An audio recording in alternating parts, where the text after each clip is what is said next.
Bismillahirrahmanirrahim. पहले तो I would like to welcome you and be very grateful to you for coming and taking out time for this very important press conference. The first thing is कि आप सबको हम सबको इस मुबारकबाद हो कि इस जो चीफ ऑफ डिफेंस फोर्सेस का हेडक्वार्टर है उसका जो सा है आगाज़ हो चुका है. And why? Because it is the most important, one of the most important step for the providing the requisite synergy and jointness for military operations. इसके ऊपर आप लोग मीडिया में काफ़ी बहस कर चुके हैं एंड वी अंडरस्टैंड कि वॉरफेयर का जो करेक्टर चेंज हुआ है उसके अंदर जो मल्टी डोमेन ऑपरेशंस हैं. So it is not more only land, sea and air. It is space, it is cyber, it is informational domain, it is the intelligence operations and multiple domains जिसके अंदर भी जंग लड़ी जाती है. The wars have become violent, the wars have become short and intense. तो उसमें efficiency हासिल करने के लिए, एफिकेसी हासिल करने के लिए और इकोनॉमी ऑफ एफर्ट हासिल करने के लिए ये जो चीफ ऑफ डिफेंस फोर्सेस का हेडक्वार्टर है, it was a long awaited essential requirement. And it's not only in Pakistan. इस वक्त मुल्क दर्जनों से ज़्यादा ममालिक हैं दुनिया में. It's up to almost like 70 countries जहाँ पे चीफ ऑफ डिफेंस का जो सिनर्जेटिक हेडक्वार्टर्स हैं they are available. So this is a something that जिसका जो आज एक पार्लियामेंट की हिदायत पे और ऑर्डर्स पे जिसका आगाज़ हुआ है. तो this is again A monumental and great day for the national security of Pakistan. However जो बुनियादी मकसद आज बातचीत करने का है वो ये है कि we need to understand a creeping national security threat that is internal.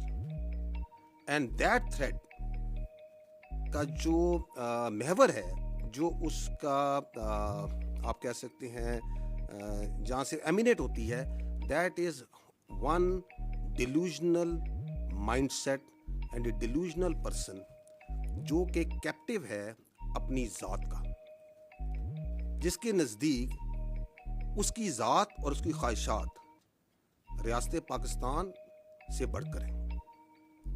उसकी ज़ात, उसकी ख्वाहिशात और उसकी फ्रस्ट्रेशन इस हद तक बढ़ चुकी है कि वो समझता है कि मैं नहीं तो कुछ भी नहीं. And why it may seem to you a bit strange coming from me this, because that person and the narrative that he is pushing, it has become a national security threat. अब सियासत खत्म हो चुकी है. अब उसका जो बयानिया है वो पाकिस्तान की नेशनल सिक्योरिटी को थ्रेट बन चुका है. And that is why it is very important that we come clear, बगैर किसी इबहाम के, बगैर किसी डाउट के, we need to come clear and say what needs to be said. And we need to understand that how this narrative is working, why it is working, and also unfortunately it is working in deep collusion with external actors. To understand that, first I'll set the stage by repeating something that we have been repeating, the armed forces have been saying again and again, that we are the armed forces of Pakistan. We don't represent any ethnicity. हम किसी इलाकियत को, किसी लसानियत को, किसी मजहबी झुकाव को और किसी सियासी सोच को या मकतबा फिक्र को रिप्रेजेंट नहीं करते. हमें पाकिस्तान के हर इलाके के, हर मजहब के, हर मसलक के, हर जबान के, हर सियासी सोच के लोग मौजूद होते हैं. But we put that all aside once we wear this uniform. That is our pride, that is our honor. We strive, we die on daily basis, not for some zaban, some ilaka, some siyasi soch. We strive and die on daily basis for the people of Pakistan, for the integrity of Pakistan. And that we say very clearly. And we also don't come from the elite of Pakistan. We come from the middle classes, lower middle classes, the poor classes. We don't strive, we are not pursuing the agenda of हम किसी political actor का, किसी class का, किसी elitism का agenda लेके नहीं चलते. This is your armed forces. We are absolutely clear of the character of the armed forces of Pakistan, starting from soldier up to its field marshal. This is the way we are, this is the way we will. अगर कोई अपनी जात के लिए, अपने delusional mindset के लिए, अपनी नार्सिस्ट सोच के लिए इस आर्म्ड फोर्सेस को, इसकी लीडरशिप पे अटैक करता है, then we will also come bare knuckle. There should be no doubt on that. और that's why we request again and again कि आपकी सियासत होगी। हम रिस्पेक्ट करते हैं तमाम सियासी पार्टीज को, तमाम सियासी शख्सियात को, लेकिन आप अपनी सियासत को बराए मेहरबानी पाकिस्तान की अफवाज से दूर रखें। हमें इसमें ना घसीटें। We don't want to be part of your politics.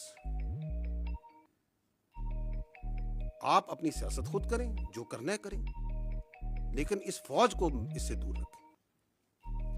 इसलिए हमें कुछ चीजें बड़ी कम्युनिकेट क्लियरली करने की जरूरत है।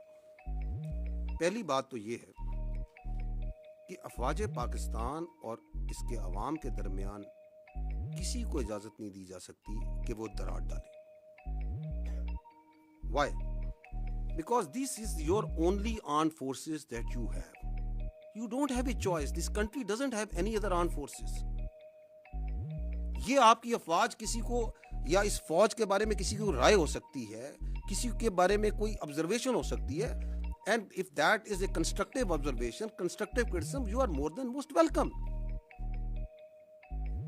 But that doesn't allow you कि आप पाकिस्तान के अवाम को पाकिस्तान की अफवाज के खिलाफ भड़काएं और उनके दरमियान गैप डालने की कोशिश करें, क्योंकि यही आपकी एक फौज है।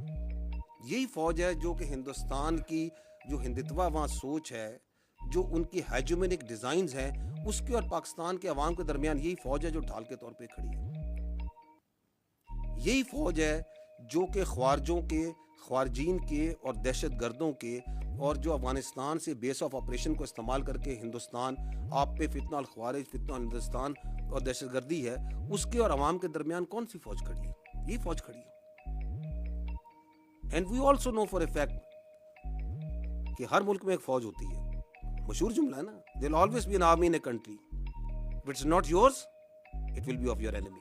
यही कहा जाता है ना। तो जो इस अपनी फौज के ऊपर हमला करता है, उसकी लीडरशिप पे हमला करता है, तो वह क्या किसी और की फौज के लिए स्पेस क्रिएट करना चाह रहे हैं? What's his design? Why is he trying to do that? सो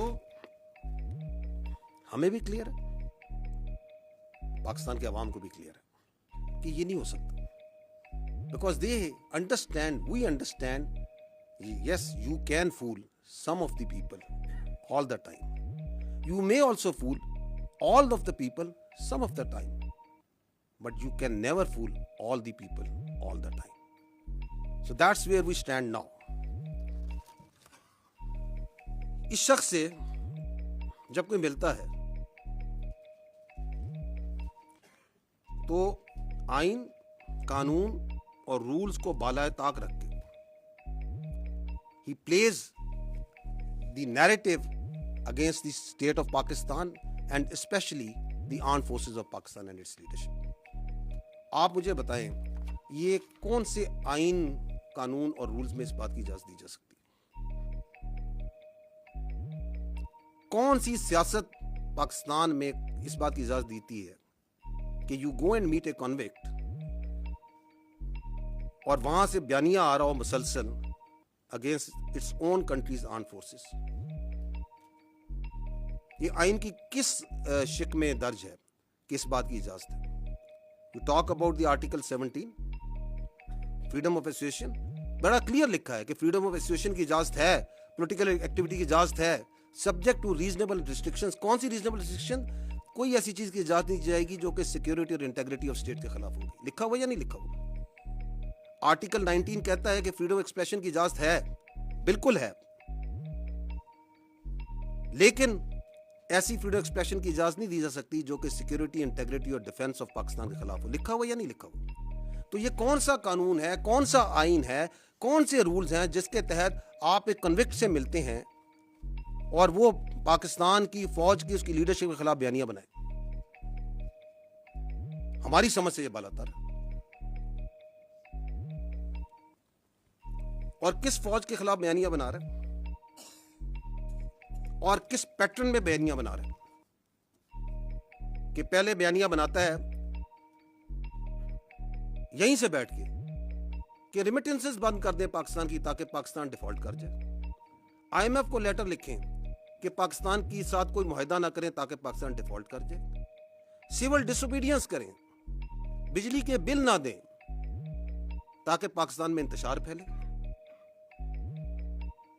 और फिर कहता है, ये भी आपने हाल ही में, मैं आपको अभी चंद दिनों की मिसाल, पिछले चंद दिनों पुरानी मिसाल देता हूं। और फिर कहता है कि उस फौज की लीडरशिप को टारगेट करें, उस लीडरशिप को टारगेट करें जिसने आपको मार्का हक में बयानो मरसूस में अपने से 8 गुना बड़ी इकोनॉमी फौज के आगे खड़े होकर दिखाया, इज्जत दिलवाई, उसको टारगेट करें। Who would like that? Will anyone in Pakistan will have that agenda? That agenda can only come from someone sitting in Delhi, someone sitting and guiding that, जो चाहता है कि ये फौज खारजियों के खिलाफ, दहशतगर्दों के खिलाफ जो आपकी ढाल बनी हुई है, जो जाने दे रही है, जो कुर्बानियां दे रही है, वो ना करे। और तो कहीं से ये एजेंडा नहीं आ सकता, और तो कहीं से ये बयानिया नहीं आ सकता। I will show you an clip, please bear some time to understand कि ये बयानिया बनाया कैसे जाता है। देखिएगा, यू विल सी हेयर, ये बयानिया चलता है, ये जो 2 मेन अकाउंट है, एक ये जो जमात का अकाउंट है और एक इंसाफ का, ये जो नार्सिस्ट है, इसका अपना अकाउंट है। कहां से चलता है ये भी किसी को नहीं पता। इनकी पार्टी से पूछे, कहते हैं हमें नहीं पता कहां से चलता है, लेकिन पूरा ऑन करते हैं जो ये बयानिया चलता है। उसके बाद इस बयानिया को चलाते हैं इनका अपना अकाउंट्स, फिर चलाता है इंडिया का सोशल मीडिया, फिर उनका मीडिया, अफगानिस्तान का मीडिया और सोशल मीडिया। तो ये जिस तरीके से चलता है, इसके पीछे बड़ी साइंस है, ये कोई ऐसे नहीं चल रहा। ये आपको, ये जो भी इसने 2 दिन पहले ट्वीट की है इस ज़ेनी मरीज ने, उस ज़ेनी मरीज की ट्वीट को देखें कैसे इन्होंने ट्वीट किया। चलाएं इसको।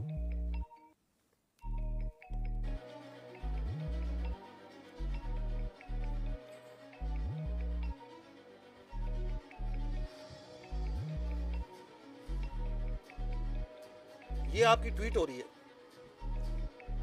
अब ये होती है, आप टाइम देखते जाएं कि किस टाइम पे ट्वीट होती है और कैसे उसको ट्वीट करते हैं। थोड़ी आवाज कम कर लें।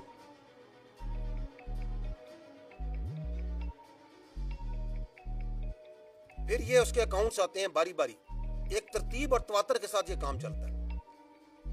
सो there is a lot of coordination from accounts in social media. और आगे मीडिया भी देखेंगे, इंडियन मीडिया भी इसमें कैसे जंप करता है। उसके साथ साथ उनके रीजनल अकाउंट, कोई इधर का, कोई बाहर का, कोई यूके का, वो सारे शामिल हो जाते हैं।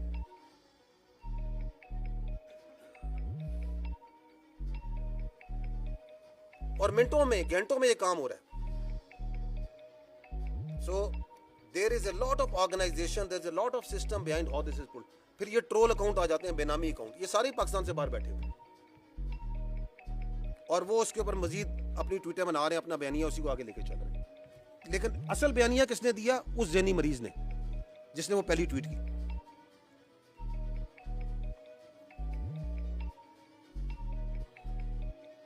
ये बाहर बैठे हुए हैं, ये डायस्पोरा में इनके बाहर से बैठ के कर रहे हैं।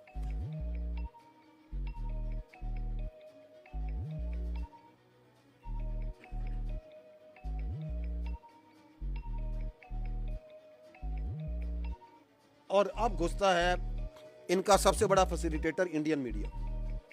अब वो उठा रहा है उसको। ये उनके journalist, Republic TV, India today, NDTV, first post, सब आएंगे अभी उसी बयानियों को लेके।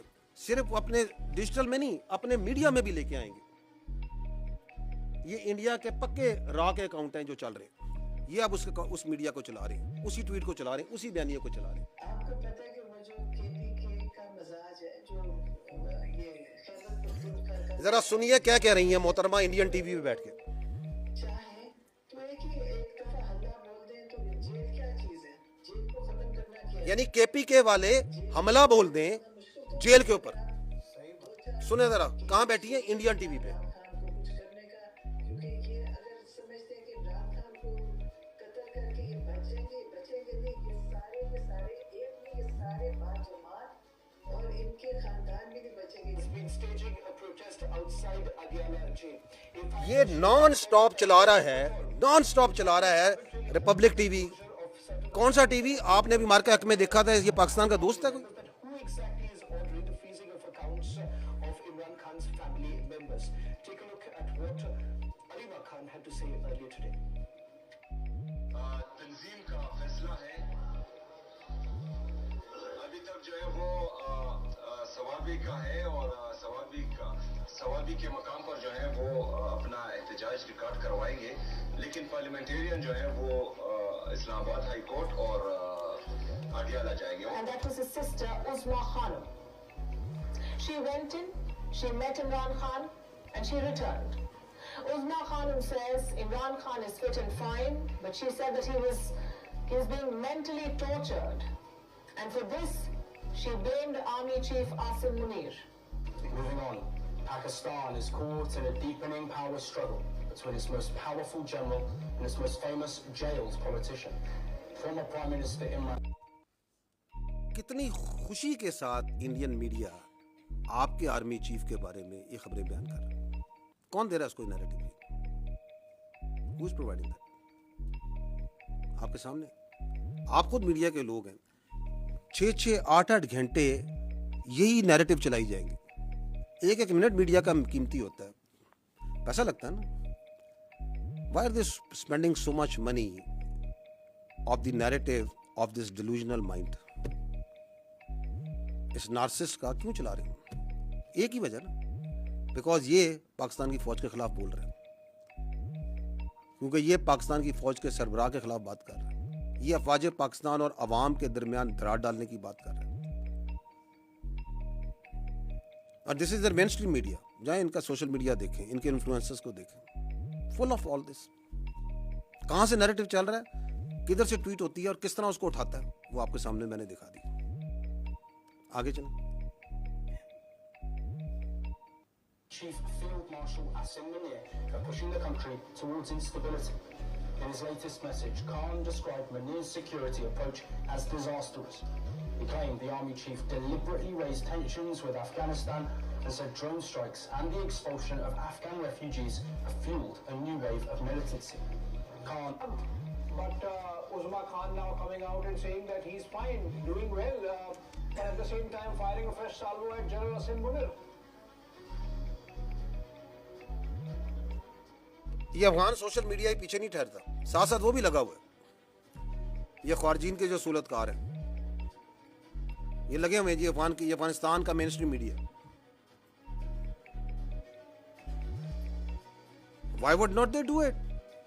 बिकॉज आपके मुल्क में बैठ के आपका एक माइंडसेट जो सा है, एक जो ज़हनी मरीज है यहाँ बैठ के जो सा है ये सारी बातें कर रहा है अफवाज पाकिस्तान के खिलाफ, उसकी लीडरशिप के खिलाफ। Why would they not do it?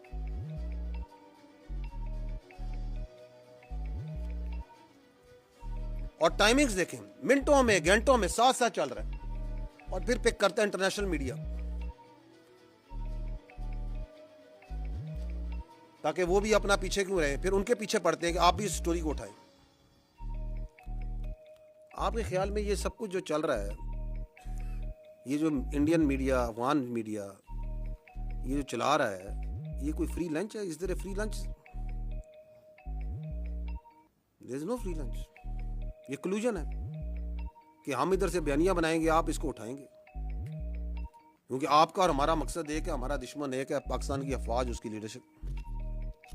ये आपके सामने एक और मिसाल रखता हूँ, इससे भी इंटरेस्टिंग है। अगेन ये भी 2-3 दिन पुरानी है। एक शख्स कहता है कि मेरी पार्टी का जो बंदा पाकिस्तान की अफवाज के नेशनल डिफेंस यूनिवर्सिटी में गया है वो गद्दार है। How interesting. वो मीर जाफर और मीर सादिक से मुमासलत दे रहा है या नहीं दे रहा? इसकी मंतक से जाएं कि ये कह रहा है कि आप सारे जो ISPR में आप भी गद्दार हैं, क्योंकि आप ISPR में आए हैं ना। ये NDU गए थे तो ये गद्दार हो गए। पाक फौज के अंदर जो बंदा है इसका मतलब गद्दार है। ये कहता है ना, ये समझता है कि जो से ताल्लुक रखेगा वो गद्दार है।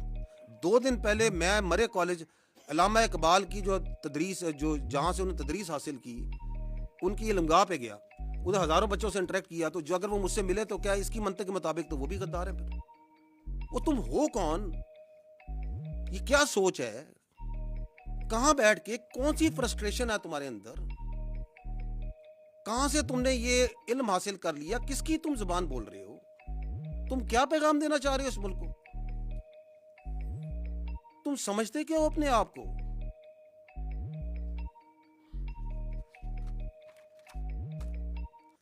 क्यों ये कह रहे हैं?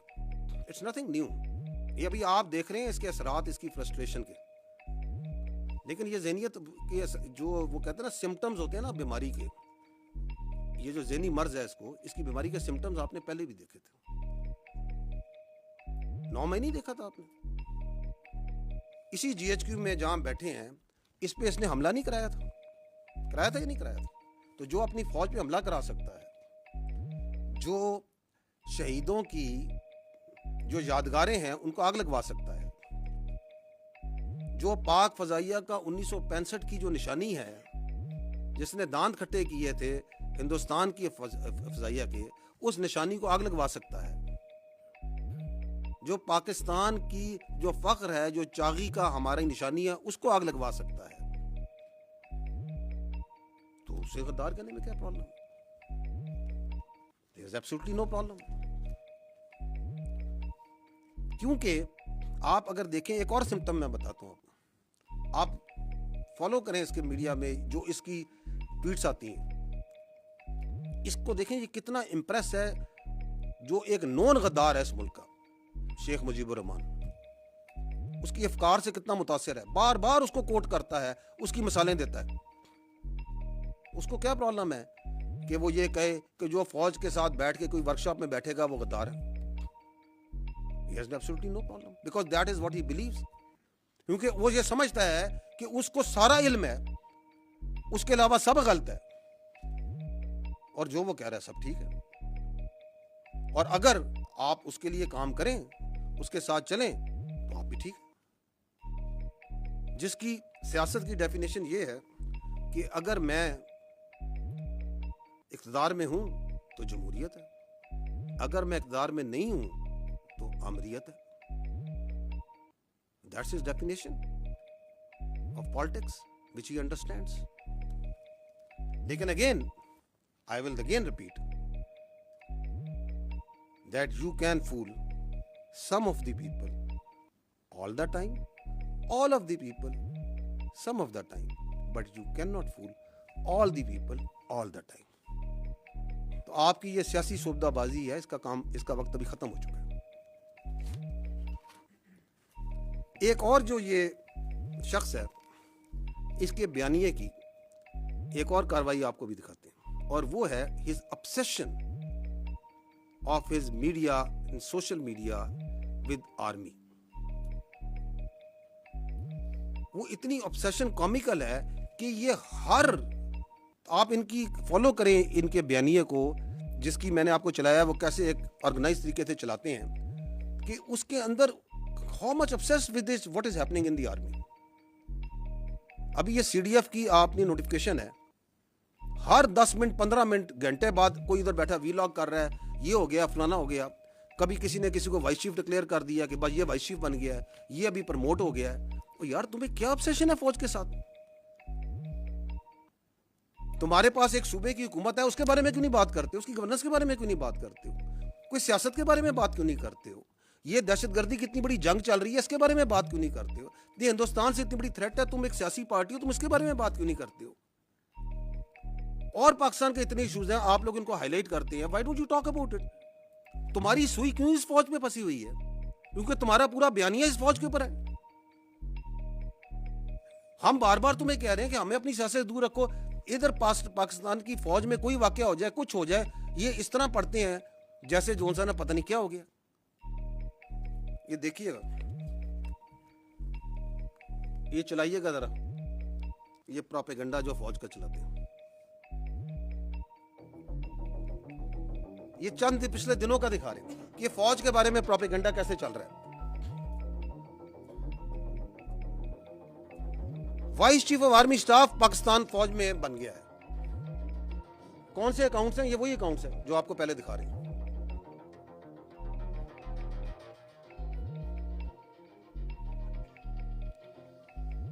यानी कि एक जनरल ऑफिसर को लेंगे, उसकी तस्वीर लेंगे, उनकी तस्वीर लेके अपना एक बयानिया बनाना झूठा शुरू कर देंगे। इस पर टिकटॉकें बन रही हैं, फेसबुक हो रहे हैं, वीलॉग किए जा रहे हैं। अब ये सीडीएफ की नोटिफिकेशन के ऊपर तो एक सैलाब था झूठ का और प्रोपेगेंडे का जो इन्होंने शुरू किया हुआ। ये आजादी इज़हार राय है, दिस इज पॉलिटिकल एसोसिएशन और फ्रीडम ऑफ पॉलिटिक्स है। ये क्या है? ये कौन सी सियासत है?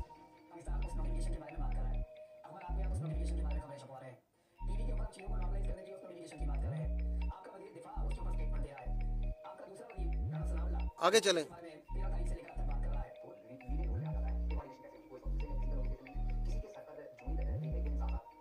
आगे चलें, देखते ही जाइएगा ये कैसे चलाते हैं। और ये साहब इधर इस्लामाबाद में बैठ के जो सा जो दिल में आ रहा है बोली जा रहे। और अब उसी चीज को Indian influencer, Indian media pick कर रहा है।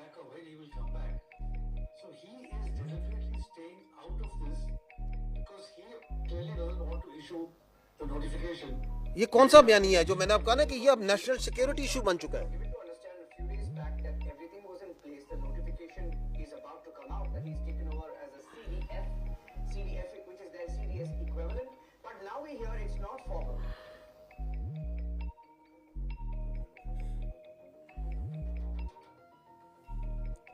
साथ साथ बराबर में एक रिटायरमेंट का, एक्सटेंशन का।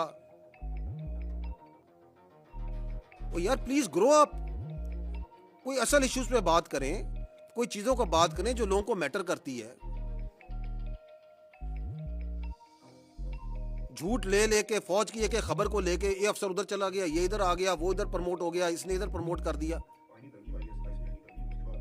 आगे चलें, I don't want to see his face.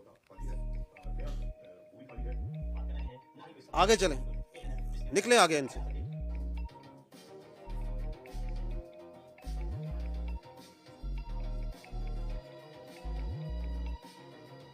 अच्छा जी, ये सीनियर आर्मी अफसर के घर पे हमला हो गया। एक रिटायर्ड अफसर है, उनके घर पे हमला हो गया। पता नहीं कहां से सोचते हैं, कहां से इनके ज़हनों में ये ख्यालात आते हैं। किसी को एडवाइजर बना दिया, किसी को एनएसए बना दिया, उधर बैठे हुए हैं। वहां पे क्या इनका कोई कैबिनेट डिवीजन खोली हुई है, कोई एस्टेब्लिशमेंट डिवीजन खोली हुई है। अब नोटिफिकेशन जारी हो गया, जाली नोटिफिकेशन चला दिया, अपनी मर्जी से नोटिफिकेशन बना दिया, चला दिया।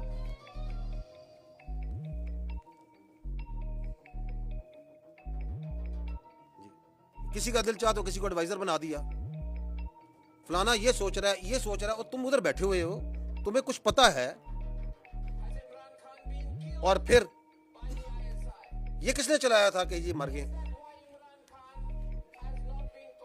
और ये चला रहा है चीख चीख के। और ये शख्स याद है आपको, ये अभी 9 मई 10 मई में ये पाकिस्तान का दोस्त है।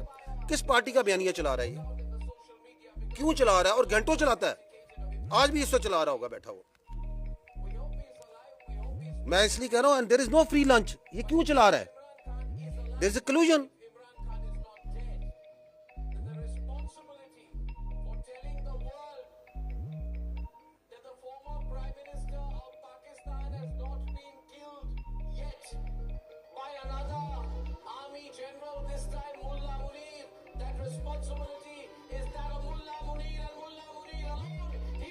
ये किसके अल्फाज बोल रहा है? किसके अल्फाज हैं ये बताएं मुझे। किसके अल्फाज ये बोल रहा है मुझे बताएं। किस पार्टी के अल्फाज बोल रहा है? किस डिलूजन, किस नार्सिस, किस ज़हनी मरीज के अल्फाज बोल रहा है? और तवातर से बोल रहा है, क्योंकि उनको सर्व कर रहा है, उनको इसका फायदा है। ये कौन सी सियासत है कि जी ये हमारा आईनी हक है, हमारा कानूनी हक है कि हमें मिलवाया जाए, हम ये सोचा के ये बातचीत जो है पूरी दुनिया तक पहुंचाएं और तवातर से पहुंचाएं।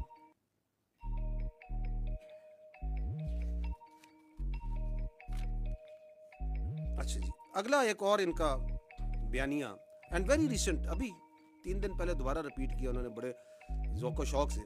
वो ये है कि खारजियों से बातचीत करें, हमले ना करें, ऑपरेशंस ना करें, इंटेलिजेंस बेस्ड ऑपरेशंस ना करें, स्पेस दी जाए ख्वारिज को। अफगानिस्तान के साथ जो पॉलिसी है, ये जो फौज की पॉलिसी है, जो रियासत की पॉलिसी है, ये गलत पॉलिसी है। मैं पहले भी ये बात कर चुका हूँ, सवाल कर चुका हूँ। आप मुझे बताएं कि स्टेट की जो सिक्योरिटी है वो सबलेट की जा सकती है? Is appeasement A security policy? क्या पाकिस्तान की सिक्योरिटी जो सी है वो काबुल के रास्ते से ग्रांट होगी? क्या दिल्ली ग्रांट करेगा पाकिस्तान की सिक्योरिटी?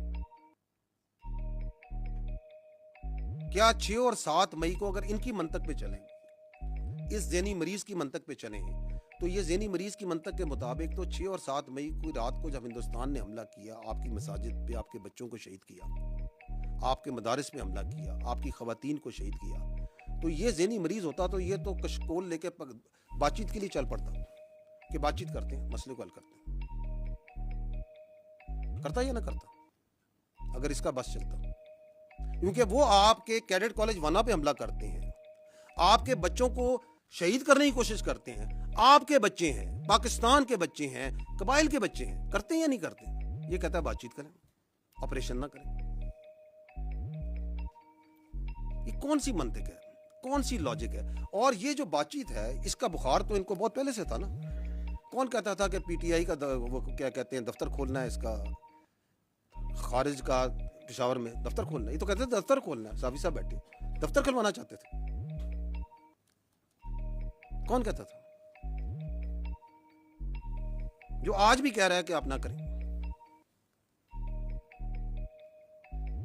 ना सिर्फ कह रहा है ना करें, बल्कि लोगों को उभारता है कि ऑपरेशन के खिलाफ खड़े हो, बातचीत करो, हंगामे करो। जबकि हमें और आपको ये पता है, रोजे रोशन से दुनिया को पता है कि security is only guaranteed by standing tall against the evil, the aggressor. There is no other way. भीख से सिक्योरिटी नहीं मिलती। अगर मिलती, अगर अपीजमेंट से मिलती, तो आज लीबिया का ये हाल ना होता, आज गाजा का ये हाल ना होता। और हमें यह भी पता है कि इस रियासत के अलावा ना हमारी कोई पहचान है, ना हमारी कोई औकात है। कोई औकात नहीं हमारी, ना हमारी कोई सियासत है। इसीलिए तो हम, हमारे बच्चे, हमारे सिपाही, हमारे अफसर हर रोज इस रियासत के लिए जान देने को तैयार हैं, क्योंकि वी आर एब्सोल्युटली क्लियर। इसी तरह हमें यह भी क्लियर है कि इसकी सियासत और इसकी जात की हमारे की किसी सूरत भी इस रियासत से बढ़कर नहीं हो सकती, किसी की जात भी।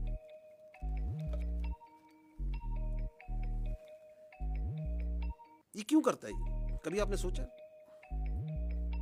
क्या इसकी ऑब्सेशन है to providing space to the terrorists and the फितनाल ख्वारिज? अदर देन वो तो मैंने बता दी, क्योंकि ज़हनी मर्ज है। उसके अलावा क्या हो सकती है? उसके अलावा there are 2 reasons. One is, जो मैं पहले भी अर्ज कर चुका हूं, वो ये है कि there is a terror crime nexus. वहां पे हजारों का, करोड़ों का, अरबों का एक क्राइम का एक इलीगल स्पेक्ट्रम है। जो लोग उसके अंदर इन्वेस्टिगेटिव जर्नलिस्ट करते हैं, जानते हैं, उस इलाके के हैं, वो कई चीज़ों की निशानदेही कर सकते हैं। वो मंशियात में भी है, वो नॉन कस्टम पेड गाड़ियों में भी है, वो किडनैपिंग फॉर रैंसम में भी है, वो एक्सटॉर्शन में भी है, वो वहाँ पे जो माइनिंग के लाइसेंस दिए जाते हैं उनके अंदर भी है, और बेतहाशा चीज़ों में। उसके ऊपर से सियासी सरपरस्ती है और उसका तहफ़्फ़ुज़ प्रोवाइड करते हैं ये टेररिस्ट। तहफ़्फ़ुज़ प्रोवाइड करते हैं, they are their protection force for that crime. आप स्मगलिंग करते हैं, उस स्मगलिंग के अगेंस्ट अगर लॉ इन्फोर्समेंट का एफसी, फौज, क्योंकि हमें इसीलिए हम इसलिए एक्ट करते हैं क्योंकि उसी स्मगलिंग के अंदर आपके एक्सप्लोसिव आ रहे हैं, उन्हीं के अंदर आपके ख्वारिज आ रहे हैं, दहशतगर्द आ रहे हैं। तो उस एफसी के, उस फौज को, लॉ इन्फोर्समेंट के खिलाफ जो सा ये खारजी एक्ट करते हैं। जो खड़ा होगा उस terror, political terror crime nexus के, उसके ऊपर ये ख्वारिज से हमला करा देंगे, चाहे वो ज़िले इंतजामिया का होगा, चाहे वो पुलिस है, चाहे वो फौज है, चाहे वो एफसी है। तो एक तो ये रीजन है, बिकॉज देयर इज ए बहुत ह्यूज इकोनॉमिक इंटरेस्ट है, and there is a political reason also जो ये इतनी स्पेस देता है। वो ये है कि the only story that comes out of then Khyber Pakhtunkhwa is of security. ताकि पूरा बयानिया जो है सिक्योरिटी पे, जिसको बड़ी कमाल कामयाबी से ये दहशतगर्दी है, इसके पीछे वर्दी है, में डाल दिया जाए कि जी बॉर्डर पे तो फौज खड़ी है ना, कि जी ये देखें इतने साल से ऑपरेशन हो रहे हैं, ये नहीं करने देते, ये ख्वारिज के साथ ये मिले हुए, क्योंकि बयानिया बनाने के तो ये माहिर हैं। बयानिया तो ऐसा जबरदस्त बनाते हैं कि मैं बताऊं कि जॉयबल्स भी जो है वो दाद देता होगा कि ये तो मेरा भी उस्ताद निकला, ताकि वहां पे कोई ये बात ना करे कि तुम ये जो 12-13 साल से वहां हुकूमत कर रहे हो तो तुम्हारी गवर्नेंस कहां पे है, where is the education, where is the health, where is the corruption, where is the law and order, ताकि वहां पे एक ही बयानिया चले और उसके पीछे लोगों को बेवकूफ बनाते जाए। तो ये 3 वजूहात हैं of his obsession with these terrorist. इसके अलावा भी हो सकती है, आप सोचिएगा और भी मिल जाएंगे। तो that is why in the end I would like to say that having understood this, like ये हमें तो रोजे रोशन की तरह आया है ये क्या हो रहा है और क्यों हो रहा है और क्यों करवाया जा रहा है। We need to tell you that Pakistan में झूठ और फरेब का ये कारोबार मजीद नहीं चलेगा, इसकी इजाजत नहीं दी जा सकती, इस बात की इजाजत नहीं दी जा सकती कि इस बयानियों को चलाया जाए और इसकी सहूलतकारी की जाए। This can not be allowed. And अगर कोई समझता है कि उसकी ज़ात, उसकी सियासत इस मुल्क की तहफ़्फ़ुज़ से, इस रियासत से, इसके अवाम की जानो माल और इज़्ज़त से बड़ी है, तो वो गलत समझता है। क्योंकि पाकिस्तान की फ़ौज खड़ी है और खड़ी रहेगी। We are not going anywhere. हमने इस रियासत के तहफ़्फ़ुज़ की कसम खाई है। Whatever he may do, and those who are in collusion with him too, we are standing, we will keep on standing. We are not going anywhere, क्योंकि हम हक पर हैं और हक पर ही रहेंगे। Thank you very much. We can have your questions now. अच्छा सर, ये कुछ दिन पहले की बात है कि जो चीफ मिनिस्टर खैबर पख्तूनख्वा, उन्होंने एक इल्ज़ाम आयद किया और वो भी ऐसी बात की कि जो कि यानी जहन तस्लीम नहीं करता था कि सिक्योरिटी फोर्सेस के हमारे जवान अपनी जानें कुर्बान कर रहे हैं मुल्क के लिए। कहते हैं मसाजिद के अंदर कुत्ते बांधते हैं, और जब हम उनको कहते हैं तो वो आगे से कहते हैं जी कि हम आप में और कुत्तों में कोई तफरीक नहीं करते। और इसके ऊपर ना उन्होंने माजरत की और ना आपकी जानिब से कोई इस मुतल्लिक जो है कोई रद्द-ए-अमल आया कि इतना यानी गलीज़ किस्म का इल्ज़ाम लगाना विदाउट एनी एविडेंस कि वो कौन सी मसाजिद हैं, वो कौन सा इलाका है, कब का ये वाक़या है, कितने वाक़यात हैं। उन्होंने मसाजिद का जिक्र किया और उन्होंने कहा कि कुत्ते बांधते हैं। तो ये कोई उनसे सवाल पूछने वाला नहीं है, और वो यहाँ पर आकर इश्क़ इमरान में अडयाला के बाहर धरने भी देते हैं और इस किस्म के इल्ज़ामात भी आयद करते हैं और पंजाब के अंदर घूम रहे हैं, और मोस्टली उनका वक्त भी यहीं पर गुजर रहा है। अपने सूबे के अंदर तो वो जो है वक्त भी नहीं दे रहे। जिस दिन कैडेट कॉलेज वाना का ऑपरेशन हो रहा था, उस दिन वो मीडिया लीग का जो है इफ्तिताह कर रहे थे, क्रिकेट खेल रहे थे। ये संजीदगी का उनका लेवल है। तो इल्ज़ामात आपके ऊपर बड़े वो संगीन किस्म के लगा रही हैं और मोस्टली वो आपको टारगेट करते हैं, जो आपने प्रेस कॉन्फ्रेंस की थी पेशावर के अंदर। Thank you. देखिए, बात ये, मैं आपसे यही तो अर्ज़ कर रहा हूँ कि ये जो पूरा बयानिया, मैंने कहा they have a comical obsession with army. सुबह उठते हैं शाम तक वो जो अंदर बैठा हुआ है ज़हनी मरीज से लेके बाकी जितने हैं, वो फौज के बारे में बात करते हैं। They will not talk about the real issues because that is their whole politics. और उनको इस चीज़ में कोई परेशानी नहीं है कि सच बोल रहे हैं झूठ बोल रहे हैं। That's not important to them. आपके सामने मैंने कितनी मिसालें दे दी। उनके कागजों में तो vice chief of army staff लग चुका था, अभी पूछे ना क्यों नहीं लगा। उनके ख्याल में तो कहने से भी लग चुका था, उनके ख्याल में तो सीडीएफ की अपॉइंटमेंट लेटर भी नहीं होना था। वो तो बड़े वसूख से बताते थे ना। तो उनको तो एक मेंटल, एक वो कहते हैं ना, एक इकोसिस्टम में रखा जा रहा है जहाँ पे उनकी पूरी सियासत जो सी है वो फ़ौज के इर्द गिर्द घूमती है। फ़ौज के बारे में बात करो, फ़ौज के बारे में इल्ज़ामात लगाओ, फ़ौज के ऊपर हर चीज़ डालो, बिकॉज अपनी गवर्नेंस की तरफ कोई बात ना करे। मैंने आपको कहा ना कि one of the reason is, but this is one of the reason, ताकि मैं अपनी लूटमार जारी रखूं, मैं अपनी करप्शन जारी रखूं, मैं अपने रिश्तेदारों को, अपने भाइयों को और इस पॉलिटिकल टेरर क्राइम नेक्सस को चलाता रहूं। इस पर तवज्जो नहीं लानी। तो इन सब को जो सा है, ये समझते हैं कि पाकिस्तान की आवाम नाइव है ना, ये समझते हैं कि हम इनको बेवकूफ़ बना सकते हैं। तो मैं 3 बार ये बोला, मैं दोबारा बोल देता हूँ, ऐसे नहीं होगा, क्योंकि पाकिस्तान के अवाम बहुत बाशऊर है मेरे भाई। इन्होंने तो पाकिस्तान के अवाम को यही बताया था कि मुल्क डिफॉल्ट कर जाएगा, कर गया। ये अवाम ने की मेहनत से हुआ ना। इन्होंने तो ये भी बताया था कि ये फौज जो सी है ये लड़ नहीं सकती, ये तो सिर्फ सियासत करती है। तो फौज लड़ी या नहीं लड़ी? लड़के दिखाया, पूरी दुनिया में उसकी आवाज गई या नहीं गई? तो बाकी ये जो कहते हैं, इनके लिए मैं यही कहूंगा कि बार्किंग, जो कुत्ता भौंक रहा होता है ना, उसके बारे में जो है ना ज़्यादा परेशान होने की ज़रूरत नहीं होती। ठीक है।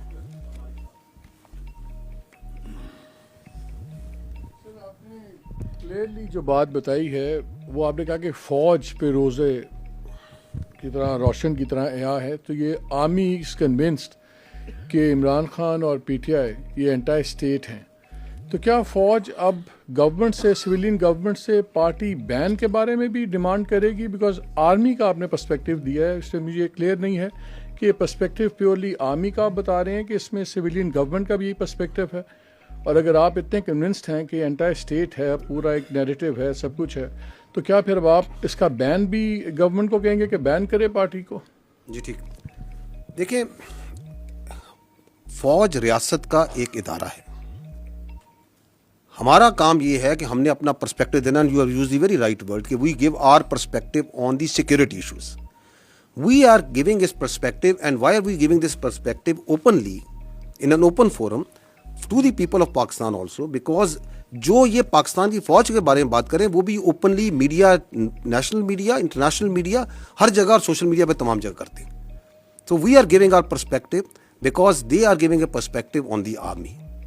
And once they give this poisonous, this sort of fictitious and ये vested किस्म का ये perspective देते हैं फौज के बारे में और पाकिस्तान के बच्चों के जहनों में डालते हैं, तो ये पहली बात तो ये है कि it is our duty and my personal duty as the spokesperson of the armed forces to come and give you what we know and what we feel about it. जो स्टेट होती है, जो रियासत है, वो हमसे बरतर है, वो ऑल वाइज होती है। It is their decision what do they do and why they do it and how will they do it. So you need to ask this question to them, और वो आपको बहुत अच्छा जवाब दे देंगे, क्योंकि वो पूरे पाकिस्तान को लेके चलते हैं। We are not politicians. इसीलिए पाकिस्तान के आइन और कानून के मुताबिक भी सियासत जो सी है, उनको, सियासतदानों को, पॉलिटिकल पार्टीज को ये हक दिया गया है कि वो आते हैं, इलेक्शन लड़ते हैं, पार्लियामान बनाते हैं, पार्लियामान से हुकूमत बनती है। So we will give our perspective.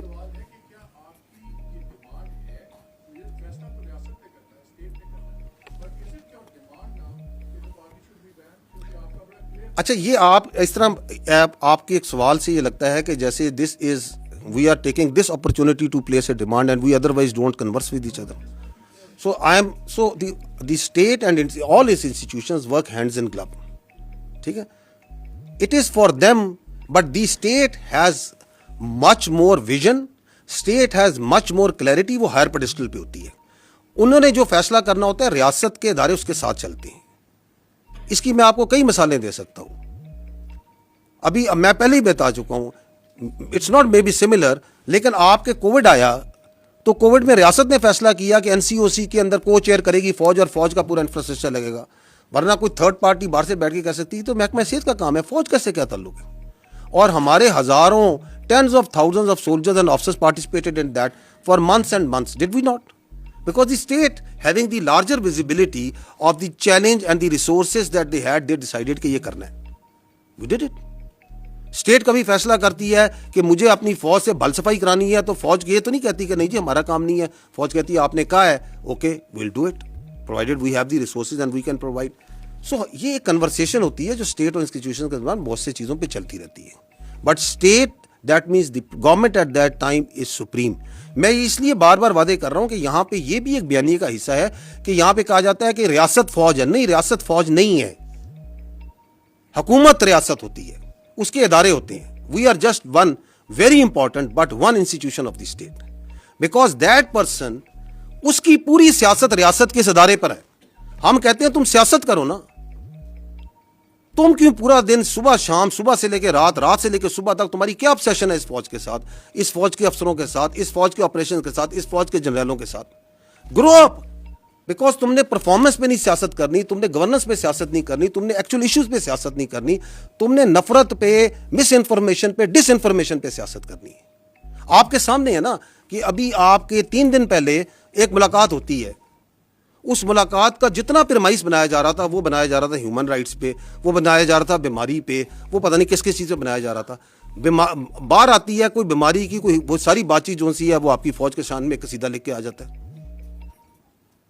तो ये कौन सी मुलाकातें हैं, ये कौन सा आइन, कौन सा कानून, कौन सा रूल इस मुलाकात को तहफ़्फ़ुज़ कर सकता है, इसको जस्टिफाई कर सकता है?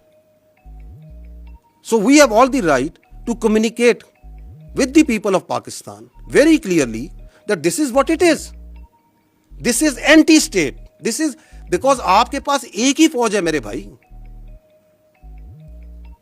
अगर आप अपनी फौज के ऊपर तवत्तर से हर रोज बच्चों पर, और आप ये कहेंगे जो फौज से मिलेगा वो गद्दार है, जो फौज के साथ इंटरेक्ट करेगा वो गद्दार है, तो आप कहना क्या चाह रहे हैं, आप करना क्या चाह रहे हैं, आप किस डिल्यूजन में रह रहे हैं, आप किसका बयानिया चला रहे हैं? और आपका बयानिया जो सा है उसको आगे कौन चला रहा है वो भी सबको नजर आ रहा है। तो इसलिए जब मैं कहता हूं मैं रोजे रोशन की तरह यहाँ हूं, हमारी फौज पाकिस्तान पूरी तरह रोजे रोशन हमें यहाँ है, and we are standing against it Malik साहब, हम कहीं नहीं जा रहे, क्योंकि पाकिस्तान की फौज जब तक पाकिस्तान है और पाकिस्तान ताबद रहेगा, पाकिस्तान की फौज रहेगी। It's not we as individual, it is this collective entity. We will remain and we will keep on standing against all this sort of comical nonsense which is coming from such sick minds.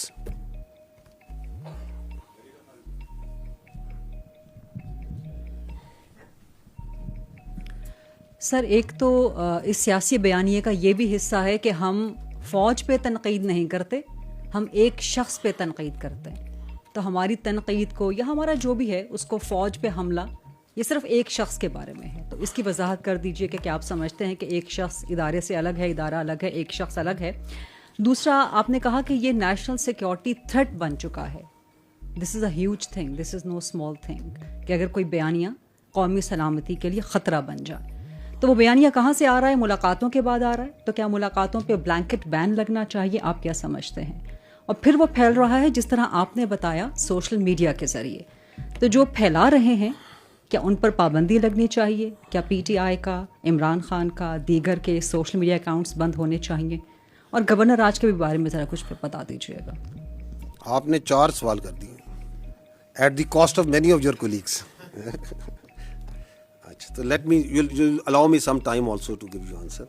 जो आपके दूसरा और तीसरा सवाल है जिसमें आप कहते हैं कि मुलाकातों पे बयान पाबंदी लगनी चाहिए, और आपने क्या कहा कि इसको जो है सोशल मीडिया बैन कर देना चाहिए, और आपने कहा कि पाबंदी लग जानी चाहिए, जो भी हो। मैं दोबारा, I think it's very much similar to जो मालिक भाई ने सवाल किया था। देखिए, it is not for the army to decide, this is again part of the narrative. ये फौज यहाँ बंद कमरों में फैसला करती है और कहती है ये कर देंगे। We are talking openly, communicating with you very openly. This is what the it is, this is what is black and white which we are seeing, you are seeing, the world is seeing, any objective mind can see. अब इस पे क्या करना है, वो हुकूमत के पास बहुत से अदारे हैं, बहुत से टूल्स हैं, बहुत आइन है, आइन आपको सारी प्रोटेक्शन प्रोवाइड करता है। क्योंकि मैंने आपको बताया कि आइन जो है, मैंने आइन से कह रहा हूँ, आर्टिकल 17 क्या कहता है, वहाँ पे freedom of association political parties का लिखा है। वहाँ पे अगर हम उसकी प्लेन रीडिंग करते हैं, I am no legal jurist, I have nothing, मैं उसकी प्लेन रीडिंग बता रहा हूँ। वो ये कहता है कि फॉर्म ऑफ के आपको एसोसिएशन की पॉलिटिकल पार्टीज बनाने की इजाज़त है, लेकिन किसी ऐसी चीज़ की पॉलिटिक्स की इजाज़त नहीं जो कि सिक्योरिटी और इंटेग्रिटी ऑफ स्टेट के खिलाफ हो। कहता है या नहीं कहता है? फ्रीडम ऑफ एक्सप्रेशन के नीचे बात करते हैं, फ्रीडम ऑफ एक्सप्रेशन भी मैंने बताया कि उसके ऊपर आइन आर्टिकल 19 क्या कहता है।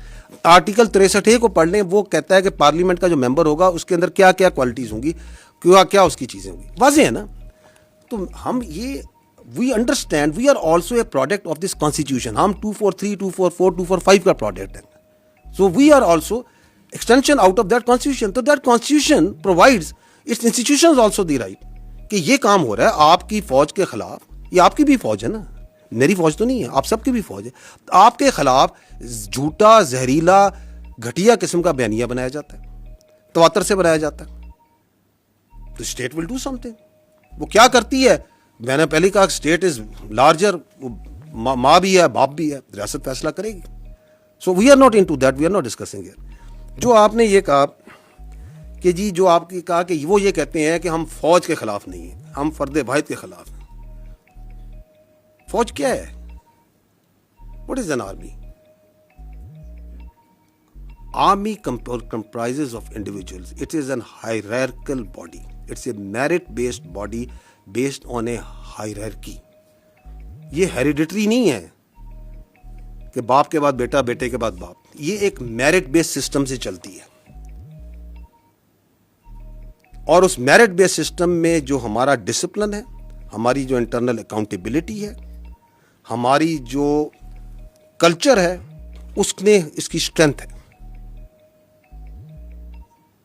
So it can not happen कि ये जो नैरेटिव आपको चलाते हैं. हमारा जो चीफ ऑफ आर्मी स्टाफ होते हैं, हमारे जो कमांडर्स होते हैं, उनके इशारों पे, उनके हुक्म के ऊपर आपका बच्चा, अपना सोल्जर अपनी जान देता है या नहीं देता? मुझे बताएं, देता है या नहीं देता? ये आपके सामने मार्का हक की पूरी जंग है. इसका आर्किटेक्ट कौन था? इसको किसने लड़वाया? फील्ड मार्शल सैयद आसिम मुनीर ने लड़ाया ना. लड़वाया या नहीं लड़ाया? पाकिस्तान नहीं कहता, दुनिया कहती है. तो आप ये कहते हैं कि जो हिंदुस्तान के आगे आंखें डाल के खड़ा है, जो ख्वारिज के आगे, किसने पहली बार मुझे बताएं, इस फौज में मेरी भी 30 साल ज्यादा नौकरी हो गई है, जो क्लैरिटी आज फौज के आर्मी चीफ ने, फील्ड मार्शल ने इन ख्वारिज के खिलाफ दी है, वो आज तक किसी ने दी है कि इनका दायरा इस्लाम से खारिज है? ये किसने बताया? हु वाज द वन कि इनका दीन इस्लाम से कोई ताल्लुक नहीं है? This is the perverted interpretation of Islam. Who is standing against them? किसने ये कंफ्यूजन दूर की? You attack that person, you belittle and you try to ridicule and you try to make stories about the head of the armed forces, who is now the chief of defense forces, and you think that you can get away with such sort of lines? You cannot. We are one entity. ये पता नहीं लोगों के जहन में कौन सी बीमारी या सोच ये डालना चाहते हैं कि ये पाकिस्तान की फौज और पाकिस्तान के अवाम के दरमियान दरार डाल सकेंगे. डाल ही नहीं सकते. 6.25 लाख की ये फौज है. मैं भी फौज की बात कर लेता हूं. आप इसमें एयरफोर्स नेवी शामिल कर लें. ये कहां से आते हैं इस फौज के अफसर, इस नेवी की, एयरफोर्स के अफसर? ये कोई एलीट क्लास से आते हैं? मेरी बहन, ये मिडिल क्लास और लोअर मिडिल क्लास से आते हैं. कोई क्लर्क का बच्चा है, कोई किसी आपके फील्ड मार्शल एक स्कूल टीचर के बच्चे हैं, कोई किसी शहीद का बच्चा है, कोई किसी फौजी अफसर का बच्चा है, कोई किसी दुकानदार का बच्चा है, किसी के वाले साहब यहां पे सुजुकी लोडर चलाते होंगे. यहां से आते हैं ये बच्चे, पूरे पाकिस्तान से आते हैं. हम इस अवाम से आते हैं. आप हमारे और आपके दरमियान ये अपनी सियासत से फर्क डाल सकता है? कभी भी नहीं डाल सकता. It is not in the DNA and genetics of this army. इसका बाप भी नहीं डाल सकता, ये कुछ भी कर ले. और आपके ख्याल में ये जो हमारा सोल्जर है और हमारा अफसर है, इसका रिश्ता कोई क्लर्क और बाबू का रिश्ता होता है? ये ऐसे होता है, ऐसे. What is the business of any army in the world? जान देना और जान लेना. This is our main business. इसमें अफसर और जवान ऐसे होते हैं, हमने एक जनाजे इकट्ठे उठाने होते हैं, हमने जाने देनी होती है और लेनी भी इकट्ठी होती है. ये उसमें दरार डालने का सोच रहे हैं. और उसके अंदर ये मजे का खेज बात कि मैं तो ये इसके बारे में बात कर रहा हूं, उसके बारे में बात कर रहा हूं. बात कौन? तुम होते कौन है ये बात करने वाले? भेजो अपनी औलाद को इस फौज में. उनको तो तुमने बाहर रखा हुआ है. भेजो इस फौज में और खड़ा करो ख्वारिज के आगे, खड़ा करो हिंदुस्तान के आगे, जिनकी तुम सहूलतकारी कर रहे हो. दैट इज वाई वी से you can fool some of the people all the time, all of the people some of the time, but not all the people all the time. ये वक्त ख़त्म हो गया अभी.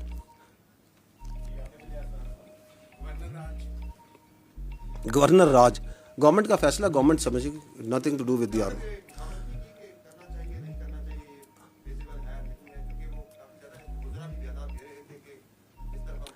देखिए, मैं आपसे ये अर्ज कर रहा हूँ कि हमारा काम है अपना पर्सपेक्टिव देना.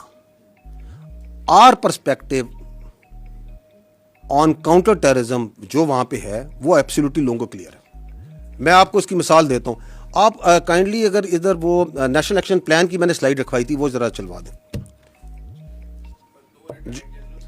ये देखिएगा, ये है एक agreed document. These are the 14 points of the revise national action plan. Is this not an agreed document of all the political parties? ये है ना कि दहशतगर्दी से अगर आपने छुटकारा हासिल करना है तो आपने ये 14 काम करने. गवर्नेंस, इन 14 पॉइंट्स के ऊपर गवर्नेंस जो सी है वो काउंटर टेररिज्म का इलाज है. इसमें जो पॉइंट नंबर 1 है वो है काइनेटिक का, लॉ एनफोर्समेंट का, आर्म्ड फोर्सेस का. ऐसे ही उसके ऊपर जो से हम पहले भी देते आ रहे हैं, and we can give you an update now also. In this year of 2025 13,217 operations intelligence based which is an average of 204 operations per day are being conducted. इस साल, इस कैलेंडर ईयर में हमने 1943 दहशतगर्द वासले जहन्नम किए हैं, which is 6 terrorist per day. This is the highest average और number of terrorist killed in last 10 years किसी एक कैलेंडर ईयर में. उससे भी ज्यादा पाकिस्तान जब से दहशतगर्दी जंग लड़ रहा है, this is the highest number. तो इसके बारे में तो कोई शक नहीं है ना कि काइनेटिक पे काम हो रहा है, दहशतगर्द को मारा जा रहा है, शहादतें भी हैं, हो रहा है या नहीं हो रहा है. ये बाकी जो पॉइंट है जो आप बात कर रहे हैं, जो सूबे के मेनली काम है या फाक के हैं लेकिन मेनली सूबे के हैं, वो नहीं हो रहे. उसके बारे में आप अपनी राय रख लें. नंबर 5 पॉइंट हमने तो नहीं कहा, 2014 में लिखा, सब ने कहा. 2018 में गवर्नमेंट आई, उसने भी कहा. 2021 में रिवाइज नेशनल प्लान आया, उसमें भी कहा गया कि अगर आपने दहशतगर्दी से छुटकारा हासिल करना है तो इलीगल स्पेक्ट्रम जो है, नार्को स्मगलिंग, ये लिखा हुआ है ना आगे. ह्यूमन ट्रैफिकिंग नीचे नंबर 4-5 नंबर पॉइंट ये लिखा है कि जी ये आपने खत्म करना होगा. कहा या नहीं कहा? तो इलीगल स्पेक्ट्रम किसने खत्म करना है मेरे भाई? उधर तो मंशियात हैं, उधर तो मैंने आपको बताया नॉन कस्टम पेड व्हीकल्स हैं, उनकी सियासी सरपरस्ती है या नहीं है? आप जाएं, आप साफी हैं, जाके पता कर लें. आपको उनके पीछे चेहरे भी नजर आ जाएंगे कौन कर रहे हैं. इसके अंदर लिखा हुआ है रिपेट्रिएशन ऑफ अफगान रेफ्यूजीज, लिखा हुआ है ना कि ये काम करना है. पाकिस्तान में रिपेट्रिएशन में 1.84 मिलियन 18 लाख से ज़्यादा इलीगल फॉरेनर्स को रिपेट्रिएट किया जा चुका है अप टू 3 दिसंबर. लेकिन इसमें जो इंटरेस्टिंग और लम्हा फिक्री है वो है denotification refugee camps KPK. There are 43 camps in KPK of Afghan refugees which have been denotified. सिर्फ 2 को विकेट कराया गया, बाकी 41 उसी तरह फंक्शनल है. ये किसने करना है? तो यस, वापस चले जाइएगा उसी स्लाइड पे. तो इसके अंदर जो सा काउंटर टेररिज्म कोर्ट्स जो वहाँ पे हैं उनको मजबूत करना है. उसका भी आपके सामने डाटा अवेलेबल है कि कितने दहशतगर्दों को सजाएं दी गई हैं, क्या काम हुआ है या नहीं हुआ. काउंटर टेररिज्म डिपार्टमेंट को कितना स्ट्रेंथन किया गया है, पुलिस को कितना स्ट्रेंथन किया गया है. अजीम शाह कुर्बानियाँ दे रही है खैबर पख्तूनख्वा की पुलिस, लेकिन क्या आप उनको स्ट्रेंथन कर रहे हैं जिस तरह बाकी सूबों में किया जा रहा है? क्या आप उनको वो एडमिनिस्ट्रेटिव ऑपरेशनल कैपेबिलिटी और इंडिपेंडेंस दे रहे हैं? So these are all these can be objectively measured. ये दहशतगर्दी कोई एक क्लिक में ऐसे नहीं हो जानी कि ये कर देंगे तो ये सारे काम हो जाएंगे तो एक दिन में बस सुबह होगी तो ख़त्म हो जाएगी. इस पर सस्टेन्ड एफर्ट करने की ज़रूरत है. उसके लिए पॉलिटिकल विल की ज़रूरत है, उसके लिए एक पॉलिटिकल विजन की ज़रूरत है. ये नहीं हो रहा, लेकिन इसकी बजाय ये ज़रूर हो रहा है. बयानी आपके सामने, अभी मैं आपके सामने कह रहा हूँ, कह रहे हैं जी ऑपरेशन नहीं करने चाहिए, इंटेलिजेंस बेस्ड ऑपरेशन ना करें, दहशतगर्दों से बातचीत करें, अफगानिस्तान के साथ हालात ठीक करें, उनको अपीज़ करें. आप तो इसके खिलाफ दूसरा काम कर रहे हैं, जबकि आप पॉइंट नंबर 2 में कह चुके हैं कि जी आप एक बयानिया बनाएंगे, इसमें मीडिया लिखा हुआ है, इसका मतलब यह था कि हमने दहशतगर्दी से छुटकारा हासिल करना है तो हमने यक ज़मान होकर एक बयानिया बनाना है। आप तो उसके खिलाफ उल्टा काम कर रहे हैं। अब अगर ये चल रहा है तो या तो आप ये कहें कि नहीं हमने वी आर ओके कि खैबर पख्तूनख्वा में ये दहशतगर्दी चलती रहे and we should not have any problem with it, लेकिन हमारे केपी के जो भाई हैं, बहनें हैं, बच्चे हैं, क्या उनके मुकद्दर में लिख दिया गया है कि उनके ऊपर एक टोला मुसल्लत हो गया है और एक शख्स की जो ज़हनियत है जो कि अपने ज़ात से आगे नहीं सोच सकती, जो उसको कोई परवाह नहीं है कि खैबर पख्तूनख्वा के अवाम के साथ, उनके साथ मैं अपनी सियासत के ज़रिए क्या कर रहा हूँ, वो खेलता रहे उनके मुकद्दर के साथ। तो it is then for the government and the parliament and all the stakeholders to decide. हमने अपना पर्सपेक्टिव देना है कि this is where, this is going where, इसमें इंक्रीमेंटली इंप्रूवमेंट आएगी, आती है। हम अपनी जान मार रहे हैं, हम ऑपरेशंस भी कर रहे हैं। जाने मारने से मुराद जाने खाली मारने, हम जाने दे भी रहे हैं। चीफ ऑफ आर्मी स्टाफ जो से हैं, आपके चीफ ऑफ डिफेंस फोर्सेस बरमला इस बात का इजहार कर चुके हैं ना कि ये गवर्नेंस के वो जिन गैप्स की बात करते हैं, these are the governance gaps, जिसको वो कहते हैं कि हम अपने शहीदों के खून से पूरा कर रहे हैं। बिल्कुल कर रहे हैं जी।